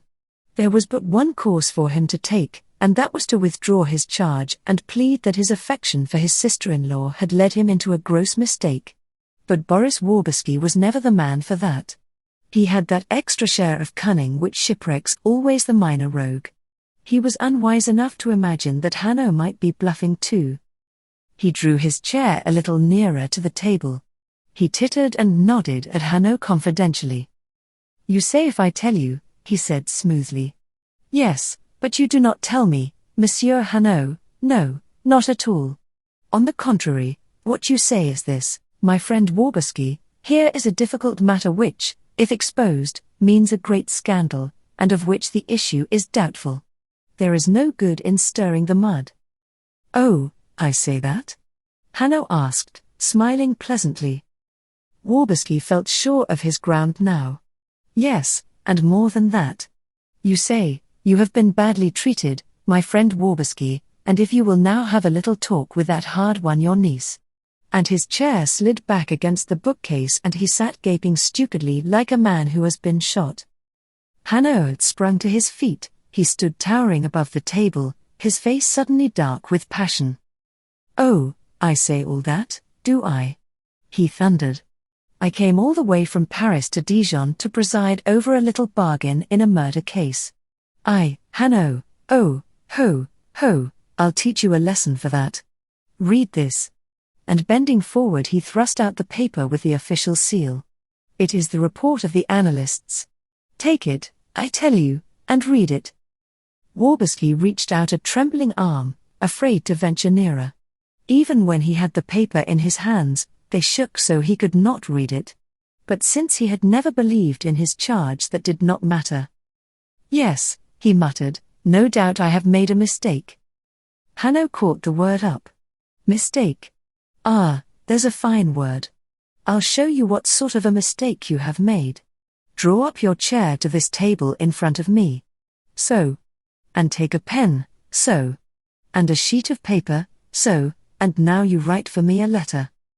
"Yes, yes," Waberski agreed. All the bravado had gone from his bearing, all the insinuating slyness. He was in a quiver from head to foot. "I will write that I am sorry." "That is not necessary," roared Hanaud. "I will see to it that you are sorry. No. You write for me what I dictate to you, and in English. You are ready? Yes? Then you begin. 'Dear Sirs.' You have that?" "Yes, yes," said Waberski, scribbling hurriedly. His head was in a whirl. He flinched as he wrote under the towering bulk of the detective. He had as yet no comprehension of the goal to which he was being led. "Good. 'Dear Sirs,'" Hanaud repeated. "But we want a date for that letter. April 30th, eh? That will do. The day Madame Harlowe's will was read and you found you were left no money. April 30th, put it in. So. Now we go on. 'Dear Sirs, send me at once £1,000 by the recommended post, or I make some awkwardnesses.'" Waberski dropped his pen and sprang back out of his chair. "I don't understand, I can't write that, there is an error, I never meant," he stammered, his hands raised as if to ward off an attack. "Ah, you never meant the blackmail," Hanaud cried savagely. "Ah, ha, ha, it is good for you that I now know that, for when, as you put it so delicately to Mademoiselle, the moment comes for the extenuating pleas, I can rise up in the court and urge it. Yes. I will say, Mr. the President, though he did the blackmail, poor fellow, he never meant it. So pleased to give him 5 years more. And with that Hanaud swept across the room like a tornado and flung open the door behind which Frobisher was waiting. "Come," he said, and he led Jim into the room. "You produced the 2 letters he wrote to your firm, Monsieur Frobisher. Good. But it was not necessary to produce them." Boris Waberski had dropped into a chair and burst into tears. There was a little movement of discomfort made by everyone in that room except Hanaud, and even his anger dropped. He looked at Waberski in silence. "You make us all ashamed. You can go back to your hotel," he said shortly. "But you will not leave Dijon, Monsieur Waberski, until it is decided what steps we shall take with you." Waberski rose to his feet and stumbled blindly to the door. "I make my apologies," he stammered. "It is all a mistake. I am very poor, I meant no harm," and without looking at anyone he got himself out of the room. "That type. He at all events cannot any more think that Dijon is dull," said Hanaud, and once more he adventured on the dangerous seas of the English language. "Do you know what my friend Mr. Ricardo would have said? No? I tell you. He would have said, 'That fellow. My God. What a sauce.'" Those left in the room, Betty, Ann Upcott, and Jim Frobisher, were in a mood to welcome any excuse for laughter. The interdict upon the house was raised, the charge against Betty proved of no account, the whole bad affair was at an end. Or so it seemed. But Hanaud went quickly to the door and closed it, and when he turned back there was no laughter at all upon his face. "Now that that man has gone," he said gravely, "I have something to tell you 3 which is very serious. I believe that, though Waberski does not know it, Madame Harlowe was murdered by poison in this house on the night of April the 27th. The statement was received in a dreadful silence. Jim Frobisher stood like a man whom some calamity has stunned. Betty leaned forward in her seat with a face of horror and incredulity, and then from the armchair by the door where Ann Upcott was sitting there burst a loud, wild cry. "There was someone in the house that night," she cried. Hanaud swung round to her, his eyes blazing. "And it is you who tell me that, mademoiselle?" he asked in a curious, steady voice. "Yes. It's the truth," she cried with a sort of relief in her voice, that at last a secret was out which had grown past endurance. "I am sure now. There was a stranger in the house, and though her face was white as paper, her eyes met Hanaud's without fear." Chapter 8. The book. The 2 startling declarations, one treading upon the heels of the other, set Jim Frobisher's brain whirling. Consternation and bewilderment were all jumbled together. He had no time to ask how, for he was already asking what next. His first clear thought was for Betty, and as he looked at her, a sharp anger against both Hanaud and Ann Upcott seized and shook him. Why hadn't they both spoken before? Why must they speak now? Why couldn't they leave well alone? For Betty had fallen back in the window seat, her hands idle at her sides and her face utterly weary and distressed. Jim thought of some stricken patient who wakes in the morning to believe for a few moments that the malady was a bad dream, and then comes the stab and the cloud of pain settles down for another day. A moment ago Betty's ordeal seemed over. Now it was beginning a new phase. "I am sorry," he said to her. The report of the analysts was lying on the writing table just beneath his eyes. He took it up idly. It was a trick, of course, with its seals and its signatures, a trick of Hanaud's to force Waberski to a retraction. He glanced at it, and with an exclamation began carefully to read it through from the beginning to the end. When he had finished, he raised his head and stared at Hanaud. "But this report is genuine," he cried. "Here are the details of the tests applied and the result. There was no trace discovered of any poison." "No trace at all," Hanaud replied. He was not in the least disturbed by the question. "Then I don't understand why you bring the accusation or whom you accuse," Frobisher exclaimed. "I have accused no one," said Hanaud steadily. "Let us be clear about that. As to your other question, look." He took Frobisher by the elbow and led him to that bookshelf by the window before which they had stood together yesterday. "There was an empty space here yesterday. You yourself drew my attention to it. You see that the space is filled today. Yes, said Jim. Hanaud took down the volume which occupied the space. It was of quarto size, fairly thick and bound in a paper cover. Look at that, he said, and Jim Frobisher, as he took it, noticed with a queer little start that although Hanaud's eyes were on his face, they were blank of all expression. They did not see him. Hanaud's senses were concentrated on the two girls, at neither of whom he so much as glanced.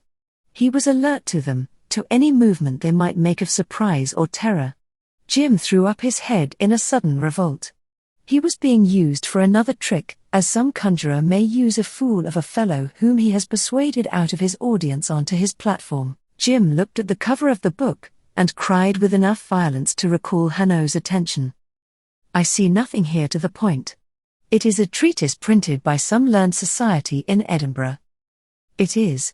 And if you will look again, you will see that it was written by a professor of medicine in that university.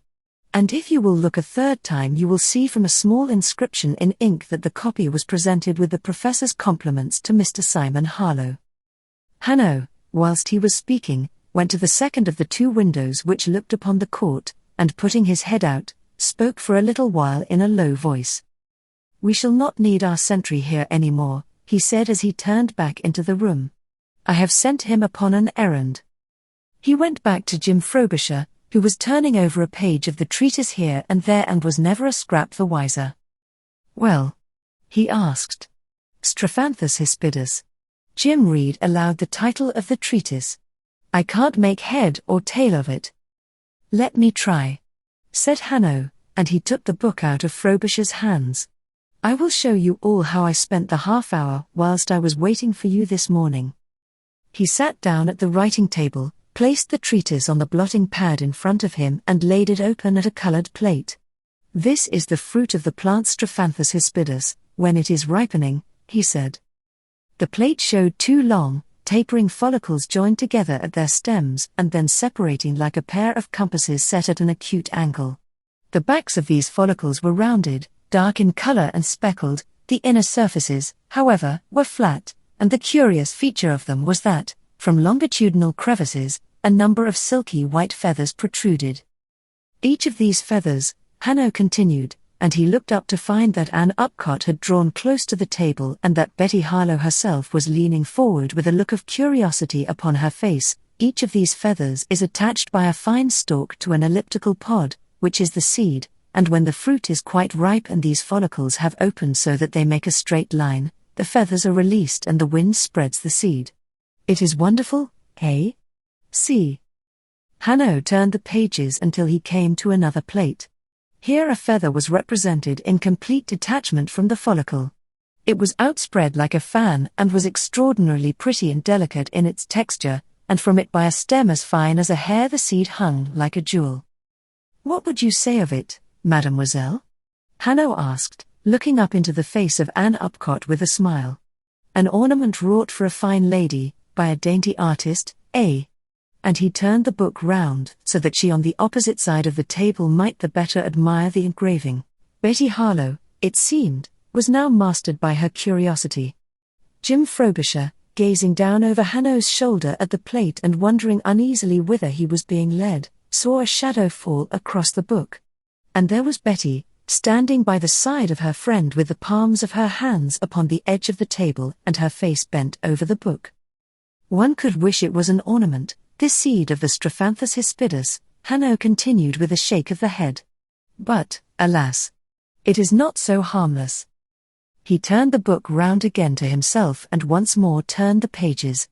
The smile had disappeared altogether from his face. He stopped at a third plate, and this third plate showed a row of crudely fashioned arrows with barbed heads. Hanaud glanced up over his shoulder at Jim. Do you understand now the importance of this book, Monsieur Frobisher? He asked. No. The seeds of this plant make the famous arrow poison of Africa. The deadliest of all the poisons, since there is no antidote for it. His voice grew somber.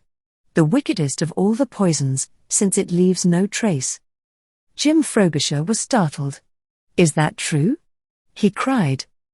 Yes, said Hanaud, and Betty suddenly leaned forward and pointed to the bottom of the plate. "There is a mark there below the hilt of that arrow," she said curiously. "Yes, and a tiny note in ink." For a moment a little gift of vision was vouchsafed to Jim Frobisher, born, no doubt, of his perplexities and trouble. A curtain was rung up in his brain. He saw no more than what was before him, the pretty group about the table in the gold of the May morning, but it was all made grim and terrible, and the gold had withered to a light that was grey and deathly and cold as the grave. There were the two girls in the grace of their beauty and their youth, daintily tended, fastidiously dressed, bending their shining curls over that plate of the poison arrows like pupils at a lecture. And the man delivering the lecture, so close to them, with speech so gentle, was implacably on the trail of murder, and maybe even now looked upon one of these two girls as his quarry, was even now perhaps planning to set her in the dock of an assize court and send her out afterwards, carried screaming and sobbing with terror in the first grey of the morning to the hideous red engine erected during the night before the prison gates. Jim saw Hanaud the genial and friendly, as in some flawed mirror, twisted into a sinister and terrifying figure. How could he sit so close with them at the table, talk to them, point them out this and that diagram in the plates, he being human and knowing what he purposed? Jim broke in upon the lecture with a cry of exasperation. "But this isn't a poison. This is a book about a poison. The book can't kill." At once Hanaud replied to him. "Can't it?" he cried sharply. "Listen to what Mademoiselle said a minute ago. Below the hilt of this arrow marked figure F, the professor has written a tiny note. This particular arrow was a little different from the others in the shape of its shaft. Just below the triangular iron head the shaft expanded.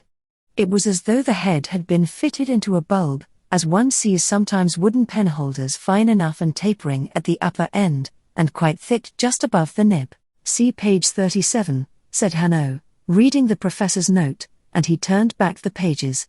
Page 37. Here we are. Hanaud ran a finger halfway down the page and stopped at a word in capitals. Figure F. Hanaud hitched his chair a little closer to the table. Ann Upcott moved round the end of the table that she might see the better. Even Jim Frobisher found himself stooping above Hanaud's shoulder. They were all conscious of a queer tension. They were expectant like explorers on the brink of a discovery. Whilst Hanaud read the paragraph aloud, it seemed that no one breathed, and this is what he read. Figure F is the representation of a poison arrow which was lent to me by Simon Harlowe, Esquire, of Blackmans, Norfolk, and the Maison Grenelle at Dijon. It was given to him by a Mr. John Carlyle, a trader on the Shire River in the Combe country, and is the most perfect example of a poison arrow which I have seen. The strophanthus seed has been pounded up in water and mixed with the reddish clay used by the Combe natives, and the compound is thickly smeared over the head of the arrow shaft and over the actual iron dart except at the point and the edges. The arrow is quite new and the compound fresh. Hanaud leaned back in his chair when he had come to the end of this paragraph. You see, Monsieur Frobisher, the question we have to answer. Where is today Simon Harlowe's arrow? Betty looked up into Hanaud's face. If it is anywhere in this house, Monsieur, it should be in the locked cabinet in my sitting room. Your sitting room? Hanaud exclaimed sharply. Yes. It is what we call the treasure room, half museum, half living room. My Uncle Simon used it, Madame too. It was their favourite room, full of curios and beautiful things. But after Simon Harlowe died, Madame would never enter it. She locked the door which communicated with her dressing room, so that she might never even in a moment of forgetfulness enter it.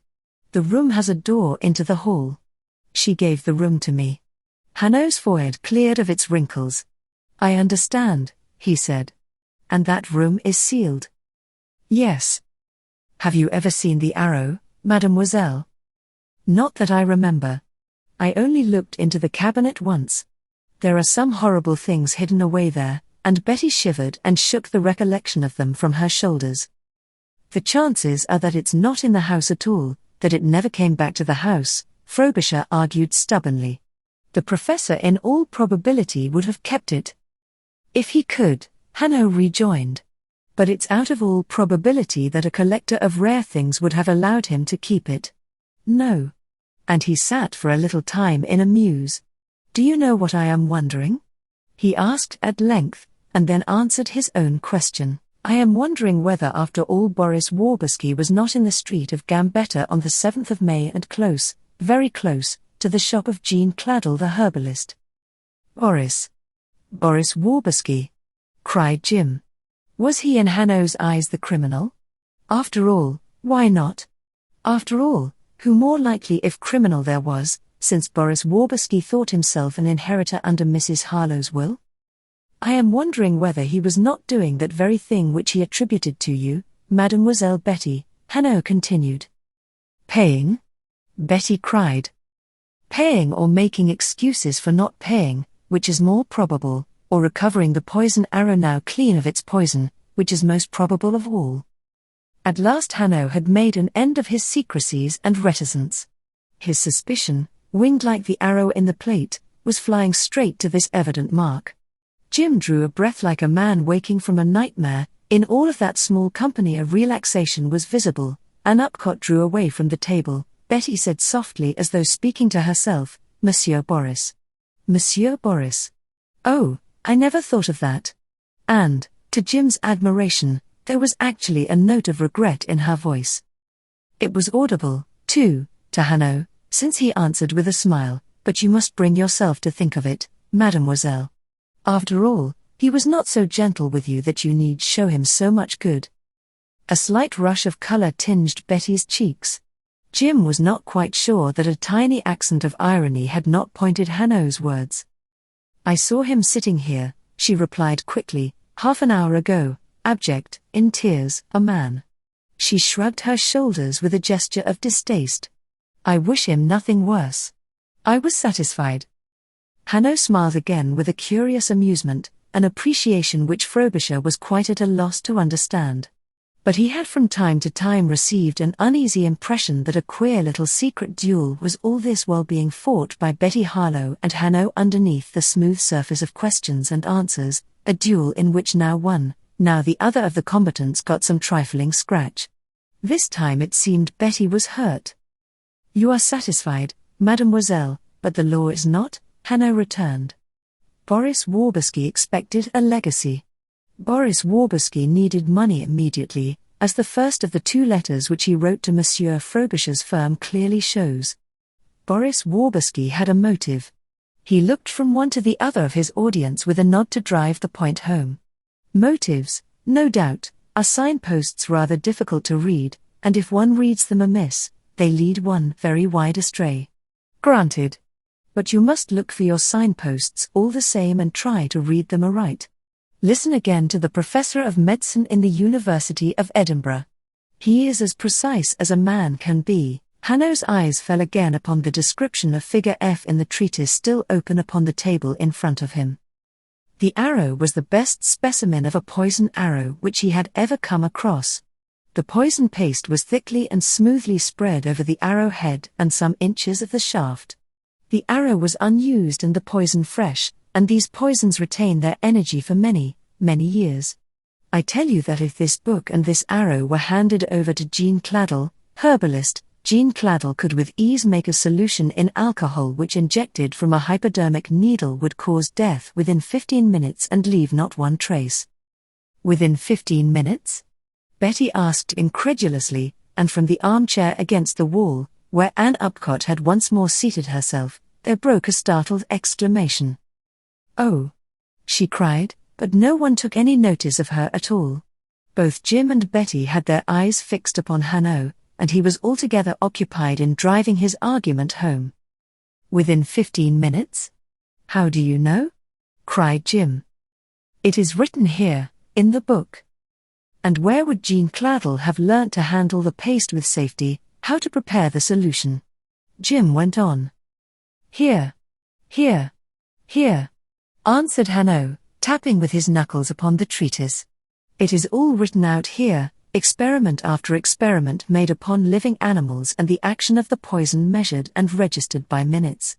Oh, given a man with a working knowledge of chemicals such as Jean Claddle must possess, and the result is certain." Betty Harlowe leaned forward again over the book and Hanaud turned it half round between them, so that both, by craning their heads, could read. He turned the pages back to the beginning and passed them quickly in review. See, mademoiselle, the timetables. Strophanthus constricts the muscles of the heart like digitalis, only much more violently, much more swiftly.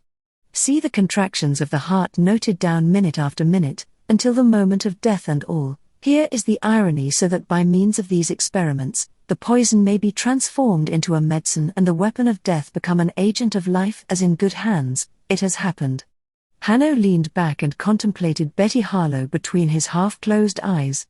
That is wonderful, mademoiselle. What do you think? Betty slowly closed the book. I think, Monsieur Hanaud, she said, it is no less wonderful that you should have studied this book so thoroughly during the half-hour you waited for us here this morning. It was Hanaud's turn to change color. The blood mounted into his face. He was for a second or two quite disconcerted.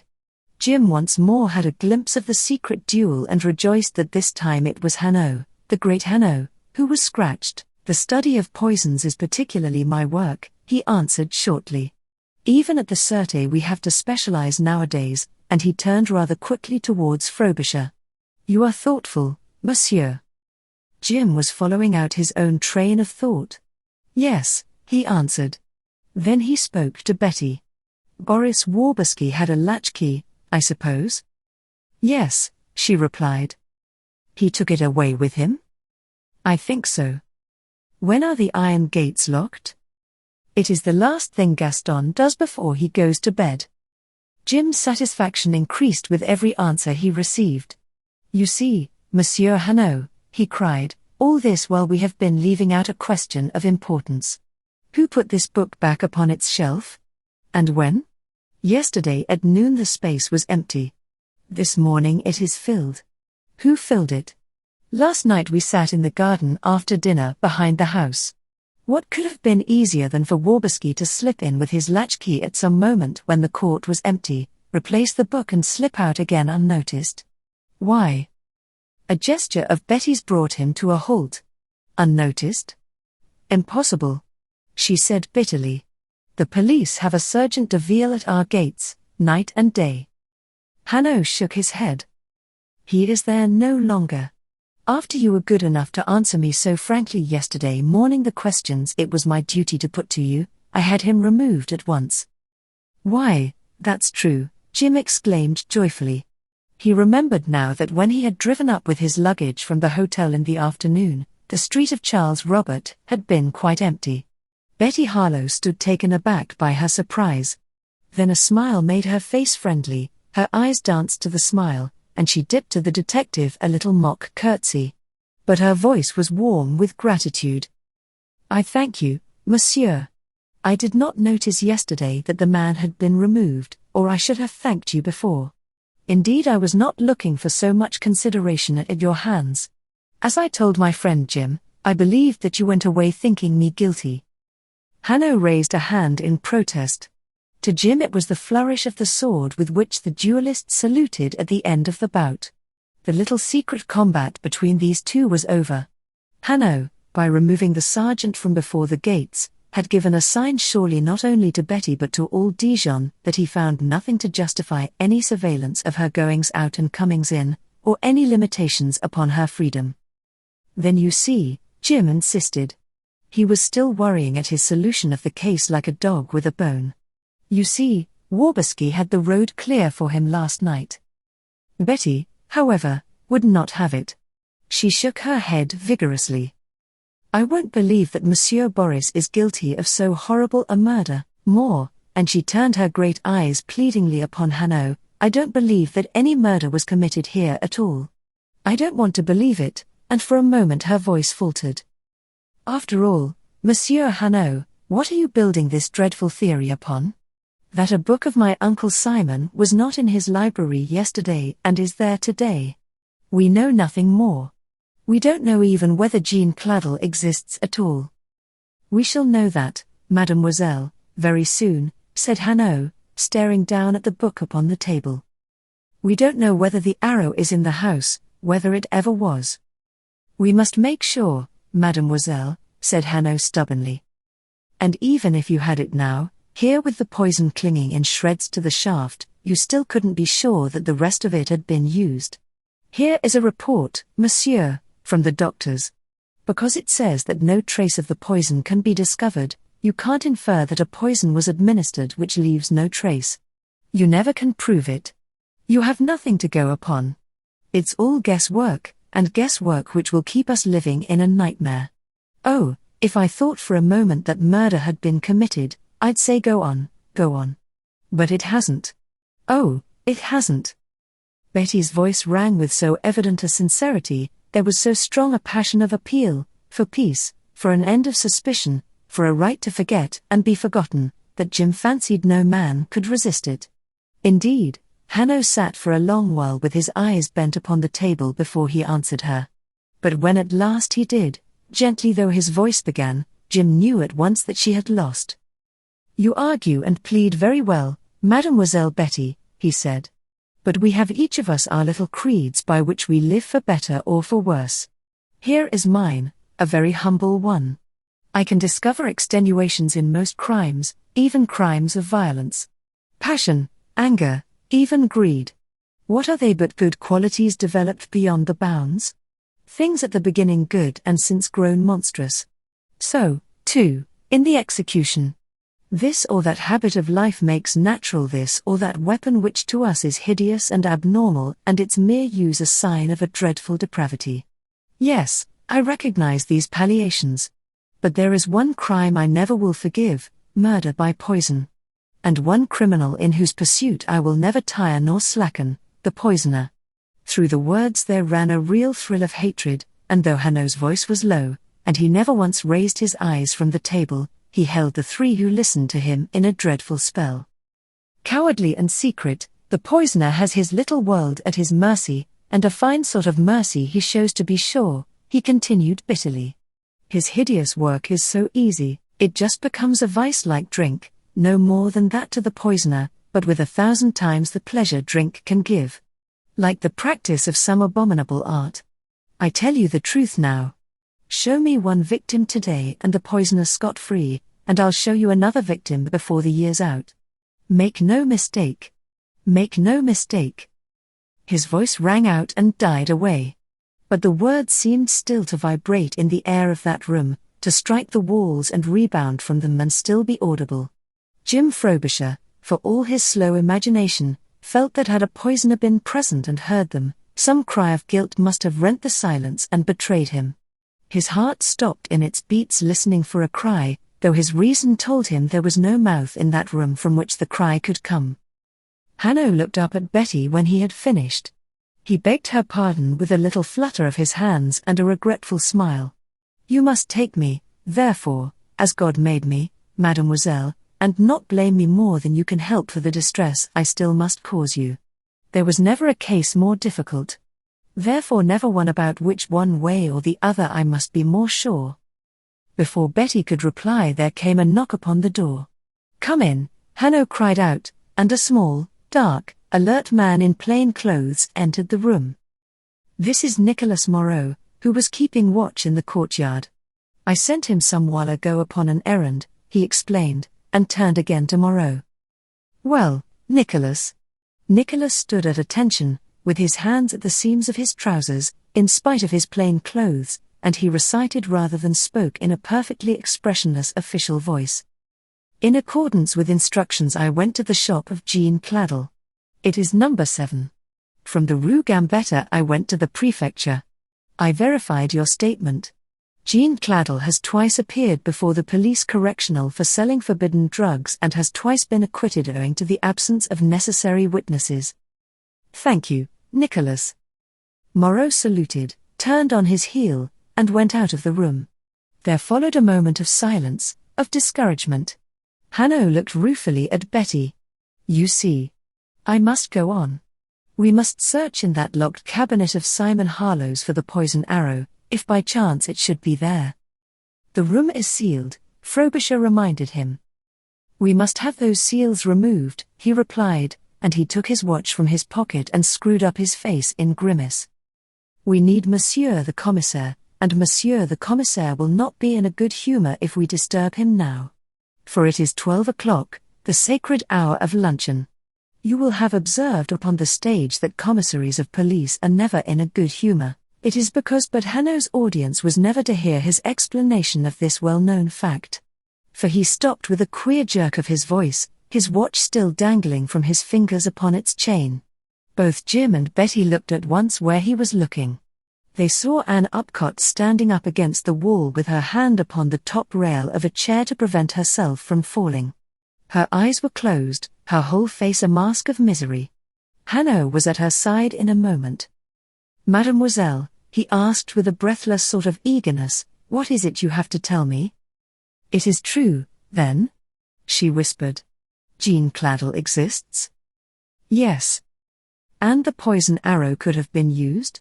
She faltered, and the next words would not be spoken, but were spoken at the last.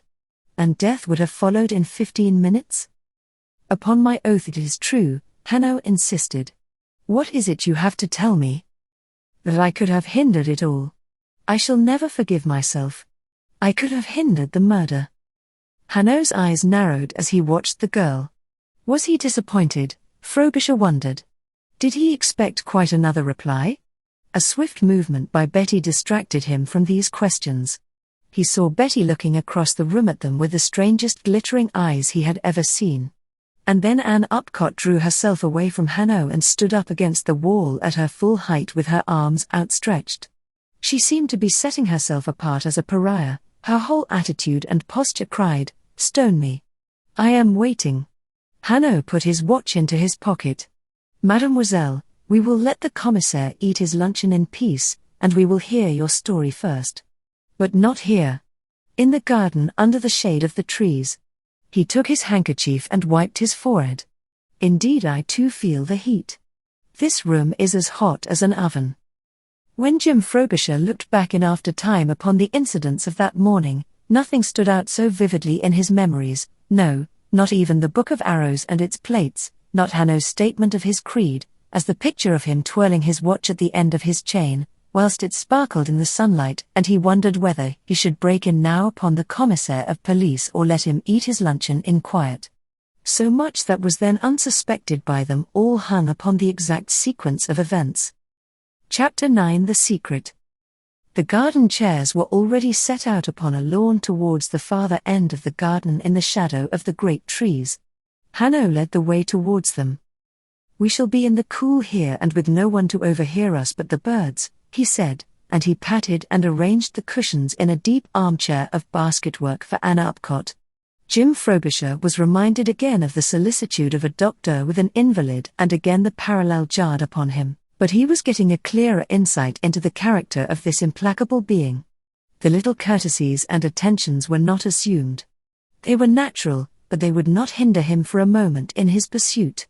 He would arrange the cushions with the swift, deft hands of a nurse, yes, but he would slip the handcuffs on the wrists of his invalid, a moment afterwards, no less deftly and swiftly, if thus his duty prompted him.